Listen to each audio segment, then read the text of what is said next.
In a couple of days' time, I am going to be setting out on a grand adventure. You see, I've been given the opportunity to travel overseas to do some gold mining, and I was lucky enough to be able to take advantage of this, both in a financial position and my passport rocking up on time, which was kind of convenient. If you've been following my story for any length of time, you know why this may be difficult. But if you don't, I'm going to catch you up a little bit. You see, I have post-traumatic stress disorder. Now, to travel overseas, I cannot take my service dog. That's the first and foremost thing. I can't do it, like the licensing and stuff ends at the border, basically, which is going to make it interesting because she, for the last couple of years, has been a major and integral part of my support system. And it means that the responsibility falls on me. Now, the responsibility doesn't seem like that much of a big deal for some people, but for me, it's a really big deal. There is a lot of stuff that I'm going to have to tackle completely alone. And when I tackle those things, I'm going to have to make some very, for me, tricky decisions.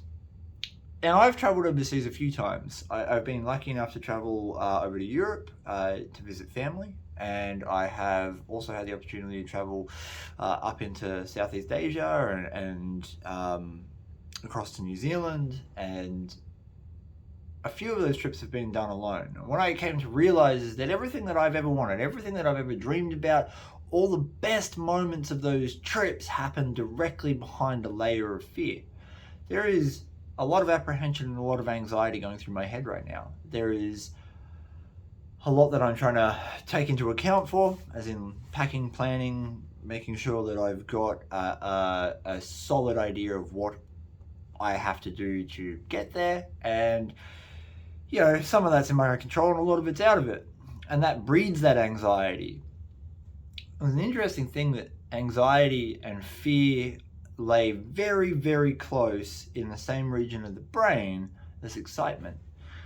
So when you're excited for something and you have something like post-traumatic stress disorder or an anxiety disorder, sometimes it can trigger the fear response. If that happens, the trick that I found to work is to pretend for a while that you're really excited. And eventually your body kind of clues in. It kind of works out that you are excited. I've been unable to sort of get it to do that at this stage.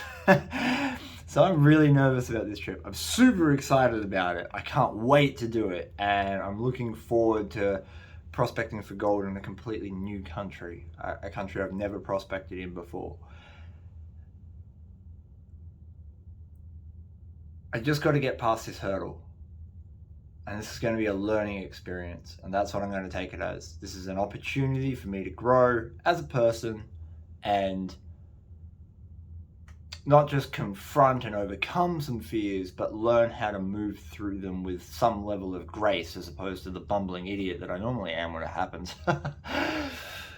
That's my goal. So in the very near future, you're going to see a whole bunch of videos, hopefully, fingers crossed, that are in a new location, in a new environment, and hopefully I'll actually find some gold and it won't just be a lot of empty pans. But from what I've been told and what I've seen so far from the people that are going to be hosting me, I can't wait. It's going to be really cool. So on that, if you're out there fighting with anxiety, if you're out there battling that and it's holding you back from doing some of the things that you want to do, just remember that everything you've ever wanted is probably laying just beyond that realm of fear. All right, guys, I will see you on the flip side. I got a new video coming out soon too. Don't worry.